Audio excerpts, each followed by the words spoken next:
Oops, teka lang kapatid. Ikaw po ba ay nakaranas na ng kabigatan, kahirapan, at pagod ka na kakaisip sa lahat ng bagay?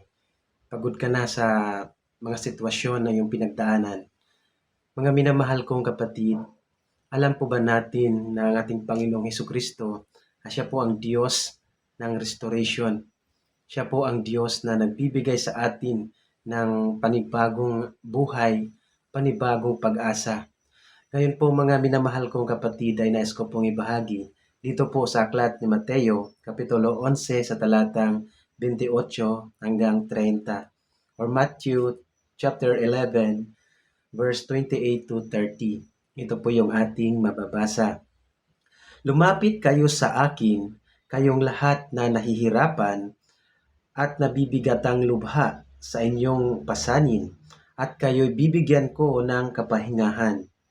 Pasanin niyo ang aking pamatok at sundin ninyo ang aking mga itinuturo, sapagkat ako'y maamo at mapagkumbabang loob.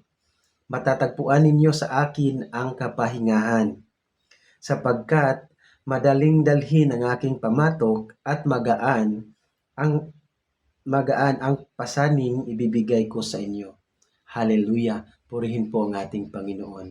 Dito po mga minamahal kong kapatid, ay ino-offer ni Lord na tayo po ay bumalik sa